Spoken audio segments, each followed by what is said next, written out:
ચાલો ઓમ શાંતિ, જય શ્રી કૃષ્ણ. કેમ છે બધાને? મજા જશે. ખૂબ દિલની ઈચ્છા આશા છે કે બધા જ મજામાં હશો અને મજામાં જ રહેવાનું. ચાલો ત્યારે નવા દિવસે નવા બ્લોગની શરૂઆત કરી દઈએ. અત્યારે સરસ મજાનો ખુશનુમા દિવસ ઉગ્યો છે. અત્યારે મેં સરસ મજાના અમૃતવેળા પણ કરી લીધા. અમૃતવેળા કરી લીધા, પાણી ચાર્જ કરી ગોળામાં પણ નાખી દીધું અને બધા હવે પાણી પીવા માટે ખૂબ સરસ મજાનું તૈયાર છે. અમૃતવેળા એટલા સરસ કર્યા ને અહીંયા જ બેઠા બેઠા આખા વિશ્વની અંદર આંટો માર્યો. બાબા અને હું બંને સાથે. જાણે એવું લાગતું હતું કે બાબાએ મારી આંગળી પકડી છે અને અમે બંને આખા વિશ્વમાં આંટા મારીએ છીએ. ઊંચા ઉપર આખા ગ્લોબની ઉપર બેસી અને ત્યાંથી દ્રષ્ટિ કરી કે દુનિયાની અંદર કેટલા લોકો દુઃખી છે, નાની નાની વસ્તુથી દુઃખી છે. અને તો એ બધા જ લોકોને વાઇબ્રેશન મોકલાવ્યા, સુખ શાંતિ પ્રેમ આનંદના વાઇબ્રેશન મોકલાવ્યા. અને એ આત્માઓને સંકલ્પ આપ્યા કે હે આત્મા અને હે શરીરધારી આત્મા, તમે બધા જ ખૂબ ખુશ નસીબ છો કે તમને ભગવાન મળ્યા છે. ભગવાનને ઓળખો અને ભગવાનની અંદર રહેલા ગુણોને ઓળખો અને ધારણ કરવાની કોશિશ કરો. અને સુખ શાંતિ પ્રેમ આનંદ ક્યાંય બીજે નથી, એ આપણી અંદર જ છે. બસ આપણે ખાલી શોધવાની જરૂર છે. જેવી રીતે હનુમાન દાદા હતા ને, તો હનુમાન દાદાને હનુમાન ચાલીસા યાદ અપાવી જાંબુવંતે હનુમાન ચાલીસા ગાય અને અંદરની શક્તિઓને જાગૃત કરી. એવી જ રીતે અંદર આપણી અંદર ઘણી બધી શક્તિઓ છુપાયેલી છે. સહન કરવાની શક્તિ, સામનો કરવાની શક્તિ, ઘણી બધી શક્તિ, નિર્ણય કરવાની. વાતની અંદર આપણે કોકને પૂછવું પડે એને કે આનું આમ થશે, આનું આમ થશે, તો હવે એની બુદ્ધિ પ્રમાણે એ આપણને નિર્ણય કહેશે કે આનું આમ કરો તો આમ થશે, સારું થશે કે ખરાબ થશે. પણ જો આપણી અંદર નિર્ણય શક્તિ હશે ને તો આપણે ફટાફટ જવાબ દઈ દેશું અથવા તો જીવનમાં આગળ વધતા જશું. અને બીજું સહન કરવાની શક્તિ. જ્યાં આગળ સહન કરવાનું હોય ત્યાં આગળ આપણે સામનો કરી નાખીએ, ગમે તેવું જેવું તેવું આપણે સામે બોલી દઈએ. અને જ્યાં આગળ સામનો કરવાનો હોય ત્યાં આગળ સહન કરી લઈએ. જેમ કે કોઈ પણ પરિસ્થિતિ એવી આવી છે આપણા જીવનની અંદર, અને એવી પરિસ્થિતિ આવી છે કે જે સહન જ ન થાય, એને આપણે સહન કરી લઈએ છીએ અને સામનો નથી કરી શકતા. એની હિસાબે માનસિક સ્થિતિ અત્યારે જોઈએ છીએ કે કેટલી આત્મહત્યાઓ થાય છે અને લોકોને દુઃખ આપે છે. એનો મતલબ શું છે કે પરિસ્થિતિનો સામનો થતો નથી. એટલા માટે થઈને તો સામનો પણ કરતા શીખી જઈએ અને સહન પણ કરતા શેને સહન કરવું ને શેનો સામનો કરવો, એને એ આપણે રિયલની અંદર સમજવાની જરૂર છે. એને જો ભગવાનનો સાથ હોય ને તો એવું નથી કે સ્વર્ગ મળી જાય, પણ આ જીવનને પણ આપણે શ્રેષ્ઠ બનાવી શકીએ છીએ. એને પણ એ ક્યારે કે જ્યારે આપણે પરમાત્માની શક્તિઓનો અનુભવ કરીએ ત્યારે. એને શક્તિઓ પણ છે ને જ્ઞાન અને ગુણ પણ છે અઢળક. તો મેં તો બાબાની સાથે એને ગ્લોબ ઉપર બેસી અને બધી જ આત્માઓને ખૂબ વાઇબ્રેશનો દ્વારા દુઆઓનું દાન આપ્યું. અને બીજું કે અત્યારે જોયું ને કે બધા લોકો દુઃખી છે, એટલા માટે આપણે હું નહીં તમે પણ એને જો તમે અત્યારે એકદમ 3:30 થી 4:30 વાગ્યાનો સમય એટલો શાંત હોય ને કારણ કે બધા અત્યારે એટલા વિચારવાયુ થઈ ગયા. તમે જો ડૉક્ટર પાસે જઈને તો એમ કે કાંઈ રોગ નથી ભાઈ, તમને ચિંતા રોગ છે.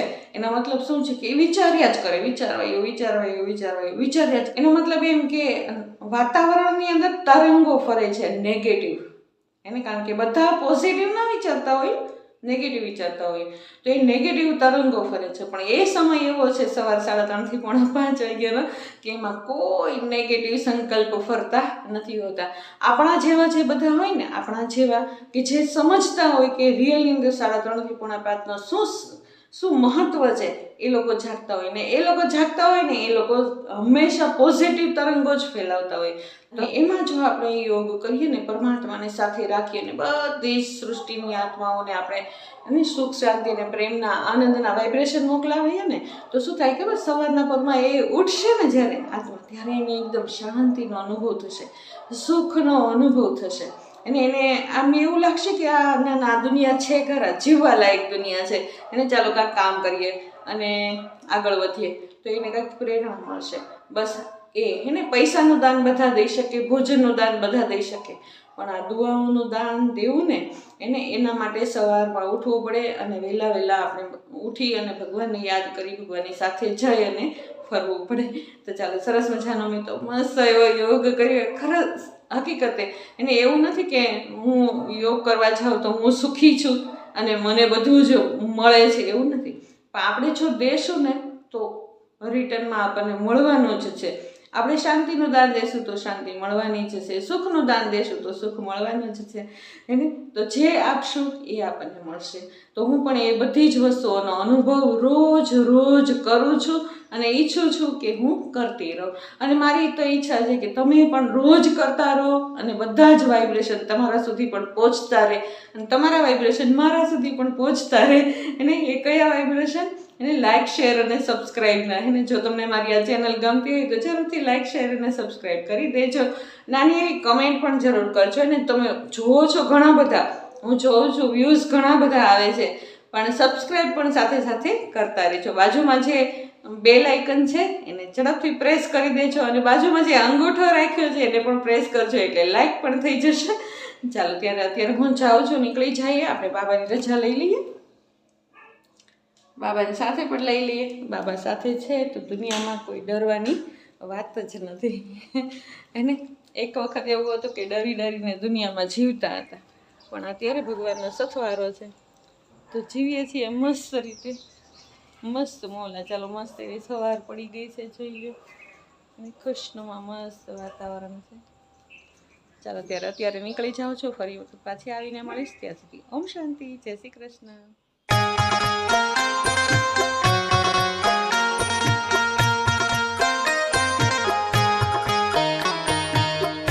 ચાલો દિવસની શરૂઆત સરસ મજાની પોઝિટિવિટીથી કરી દઈએ. અને સૌથી પહેલાં મુરલી ક્લાસ સાંભળીને આવીને મેં તરત જ દીવાબત્તી કરી લીધા અને ચા મૂકી દીધી. હજી ચા મૂકતી હતી, ઉકળતી હતી ને ત્યાં જ દિશા આવી ગઈ. દિશા કે મમ્મી આજે લાવો હું નાસ્તો બનાવી નાખું, કારણ કે આજ કંઈ નાસ્તામાં એટલું બધું કંઈ કરવાનું નહોતું, ખાલી બસ જો મેં ચા મૂકી છે અને બધા જ દૂધ ગરમ કરી અને મેળવવાનું અલગ કરવાનું હતું ને એ બધું કરવાનું હતું. ધાનુબેન માટે નાસ્તો બનાવવાનો હતો, એના માટે ખાલી રવો કરવાનો હતો, ઘીમાં શેકી અને રવો કરી નાખવાનો અને પછી એની અંદર ઠરી જાય ને પછી એકાદું ફ્રૂટ નાખી દેવાનું. તો દિશાબેન કે લાવો મમ્મી હું કરી નાખીશ, તમે નાસ્તો કરવા બેસી જાઓ અને પછી તમારે જે કરવું હોય ને એ કરજો તમ તારે.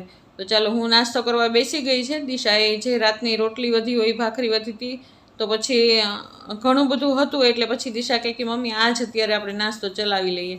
તો ઉપર ચાટ મસાલો અને ચટણી મીઠું નાખી અને જો સરસ મજાનો નાસ્તો ક્રિસ્પી રોટલી તૈયાર છે. ચાલો અથાણાની સાથે મજા લઈ લઈએ, નાસ્તો કરી લઈએ અને પછી જ આપણા બધા કામ શરૂઆત કરી દઈએ. ચાલો ધાનુબેન માટે પણ બની ગયું છે, હજી ધાનુબેનને નાસ્તાની વાર છે, ત્યાં સુધી એ ઠરી જશે. અને ચાલો નાસ્તો કરીએ અને સાક્ષીબેન તો ઉપડ્યા એને. ચાલો સાક્ષીબેનને વિદાય આપી દઈએ. હવે છેક સાક્ષી આવશે લગભગ 1:30 થી 2 વાગે આવશે એને. અને ચાલો હું અને દિશા નાસ્તો કરી અને પોતપોતાના કામે લાગી ગયા. દિશા એનું કામ કરે છે, પ્લેટફોર્મ સાફ કરવાનું, ગોળાબેડા કરવાનું, એને સવારમાં એક વખત કિચન વ્યવસ્થિત સાફ કરવાનું હોય અને બપોરે કરવાનું હોય. જો બહુ ઝાઝી રસોઈ હોય તો બપોરે પણ એટલું કરવાનું હોય અને રાત્રે તો બિલકુલ એટલું હોય જ નહીં ને કિચન સાફ કરવાનું. ઝાઝા ભાગે મેજોરિટી સવારના પોરમાં જ હોય, કારણ કે ગોળા બેડા તે બધું જ કરવાનું હોય ને, એટલે સવારમાં જ હોય. એને તમારા બધાને આ જ હશે મારા ખ્યાલ પ્રમાણે, કારણ કે બધાને સવારમાં ગુજરાતની ગૃહિણીઓને તો લગભગ આ જ હોય, ગોળા બેડા કરવાનું અને કિચન સાફ કરવાનું, આ પહેલું જ હોય ને. તમારા બધાના અનુભવ સહેજ કમેન્ટની અંદર કહી દેજો કે તમે લોકો કઈ રીતે તમારી દિનચર્યાની શરૂઆત કરો છો હે ને. કારણ કે ઘણા લોકો જો ખાલી ચા જ પીતા હોય સવારના પોરમાં હે ને, નાસ્તો ન કરતા હોય, અને ઘણા લોકોને નાસ્તો જોઈએ જ તે ન ચાલે એને. જેમ કે અમારી જેમ એને, અમારે બધાને નાનાથી મોટા બધાને સવારમાં નાસ્તો તો જોઈએ જ તે એને, કારણ કે અડધા તો દવા ઉપર હોય એટલે દવા ન પીવી હોય એટલે નાસ્તો તો કરવો જ જોઈએ. અને આમાં સાથે સવારનો નાસ્તો બપોરનું જમવાનું ન મળે ચાલે, પણ સવારનો નાસ્તો તો હોવો જોઈએ હા એને.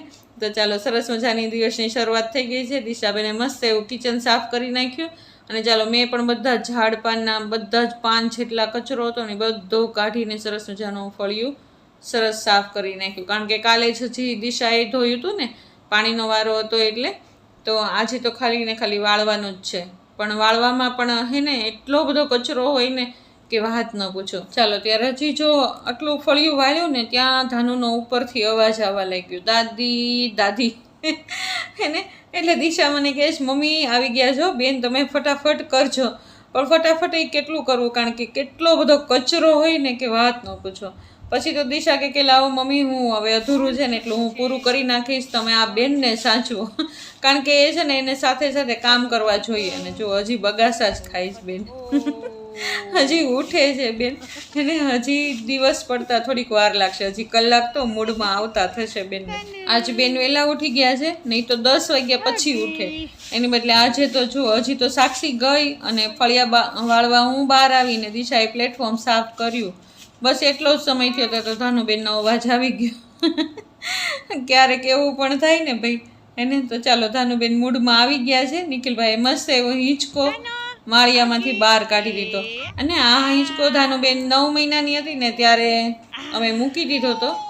નહીં, 9 મહિનાની હતી ને ત્યારે લીધો હતો આ હિંચકો. અને જ્યારે મકાનનું રિનોવેશન ને એવું બધું થતું હતું ને ત્યારે ઉપર મૂકી દીધો હતો. જો અહીંયા આગળ ઝાડની ડાળીએ આ કેટલા સમય પહેલાં દોરડું બાંધેલું છે અને ત્યાં જ અત્યારે હિંચકો પાછો બાંધી દીધો. અને ધાનુબેનને મજા આવી ગઈ, સાથે સાથે દિશા નહીં તે ને, કારણ કે જો ઘડીક વારમાં ત્યાં નાસ્તો કરી લીધો. અને ચાલો નિખિલ પણ ખુશ થઈ ગયો, કારણ કે નહીં તો એની પાછળ જાય કે પપ્પા લઈ જા, આંટો મરાવો એવું કરે. તો આજે હિંચકો છે ને એટલે ધાનુબેનને તો મજા આવી ગઈ અને બધાને મજા આવી ગઈ. ચાલો થોડીક વાર સચવાઈ જશે એને બેનને તો એને મજા આવી ગઈ. ને આ ઝાડની નીચે જો ચકલા અને ખિસકોલા અને બધા હોય ને એટલે ધાનુને જોવાની મજા આવે. અને આ નીચે કૂતરા ને બધા હોય તો ધાનુની સાથે રમે તે ધાનુને મજા આવે. કુદરતી દ્રશ્યની અંદર, સરસ મજાની ખુલ્લી હવાની અંદર એને ધાનુને તો મજા આવી ગઈ. ચાલો ઝાડની નીચે ને અમારા પણ બાળપણની યાદ આવી ગઈ સાથે સાથે. ચાલો હવે જઈએ કિચનની અંદર. તો આજે બાબાની થાળીમાં શું બનશે? તો આજે થાળીમાં બનશે બાબા માટે થઈને ચોળી બટેટાનું શાક, ગલકા અને દાળનું શાક, અને આજે કેરીનો રસ બનશે, અને સરસ મજાનો એકાદો સંભારો અથવા સલાડ બનશે. જોઈએ શું બનાવીએ આગળ એને વિચાર કરતા જશું અને રસોઈ બનાવતા જશું. તો ચાલો સૌથી પહેલાં તો બનાવી નાખ્યું છે ચોળીનું શાક, પછી ગલકા અને દાળનું શાક બનાવશું. એક વખત આપણે બનાવ્યું તો તમને રેસીપી શેર કરી જ છે મેં. તો ચાલો સરસ મજાનું, કારણ કે આજે દાળ ભાત નથી ઓર્યા એટલે 2 શાક બનાવી નાખશું. ગલકાનું દાળનું શાક છોકરાઓને ન ભાવે ને એટલા માટે થઈને ચોળીનું શાક એક અલગથી બનાવ્યું છે. અને કેરીનો રસ છે એટલે દાળ ભાત ન કરીએ તો પણ ચાલશે. તો ધાનુબેનને પણ ચાલશે, બાબાને તો બધું જ ચાલે જ છે. તો ચાલો રસોઈ કરતાં સરસ મજાની એક મુરલીની પોઈન્ટ સાંભળી લઈએ. તો આજે બાબાએ કીધું છે કે એકાંતમાં બેસીએ અને પોતાની સાથે વાતો કરીએ અને શિવ બાબાની સાથે મસ્ત એવી સરસ મજાની રૂહ રિહાન કરીએ અને બધી જ વાતો બાબાને કરીએ. રૂહ રિહાન એટલે કે આત્માની પરમાત્માની સાથે વાતો, અને ખૂબ સરસ રીતે પ્રેમથી કરીએ બાબાની સાથે વાતો. અને યોગ ઉપર વધારે ધ્યાન દઈએ, ખુદને આત્મા સમજીએ અને પરમાત્માને યાદ કરીએ. કારણ કે હવે આ બધાનો સમય છેલ્લો સમય ચાલે છે, તો ખુદની આત્માને તૈયાર તો કરવી પડશે ને. અને જો દુનિયાની સાથે તો વાતો કરી શકીએ છીએ આપણે, બીજાની સાથે તો વાતો કરી શકીએ છીએ, પણ ક્યારેય ખુદની સાથે વાતો કરવાની કોશિશ કરી કે મારી શું ઈચ્છા છે, મારે શું જોઈએ છે, મારી અંદર શું કમી કમજોરી છે કે જેને મારે દૂર કરવી જોઈએ. અને આ સમયે મારા બાબાને હું પસંદ આવી જોઈએ. કારણ કે કમી કમજોરી દૂર થશે ને તો ઓટોમેટિક પિતાને પસંદ આવે છે એ બાળક. અને જેટલો યોગ કરશું એટલું આપણા માટે સારું છે ને.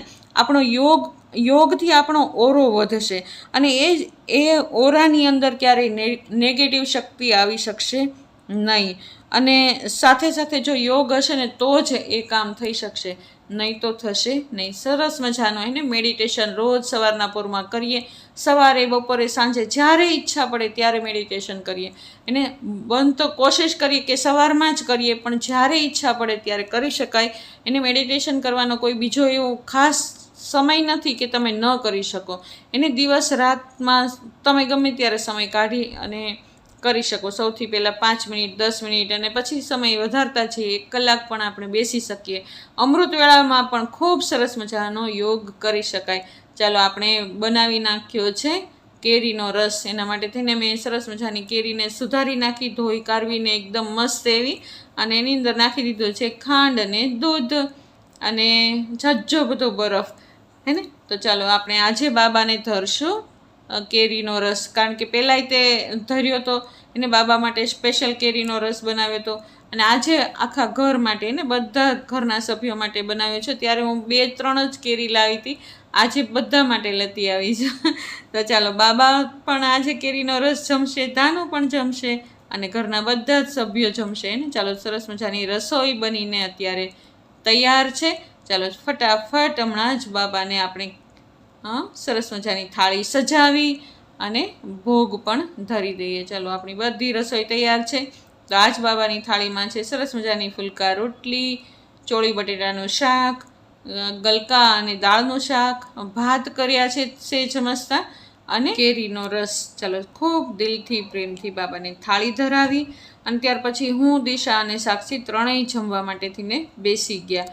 અને જમીને દિશા અને સાક્ષી એનું કામ કરે છે અને ચાલો હું અને ધાનુ પાછા આવી ગયા બહાર હિંચકે. અને ધાનુને આજ તો હિંચકો બાંધ્યો છે ને તો એને ક્યાંય શાંતિ જ નથી. અને એ જમીને તોય આજે હિંચકામાં અને નાસ્તો પણ હિંચકામાં જ કર્યો. ચાલો ત્યારે આવો રહ્યો મારો આજનો દિવસ. તમને જોતા કેવો લાગ્યો મારો આજનો દિવસ? જો તમને મારો આ વ્લોગ ગમતો હોય તો જરૂરથી લાઇક, શેર અને સબસ્ક્રાઈબ કરી દેજો. બાજુમાં રહેલું બેલ આઇકન જરૂર પ્રેસ કરજો. ચાલો કાલ નવા વ્લોગમાં ફરી વખત મળશું. ત્યાં સુધી ઓમ શાંતિ, જય શ્રી કૃષ્ણ.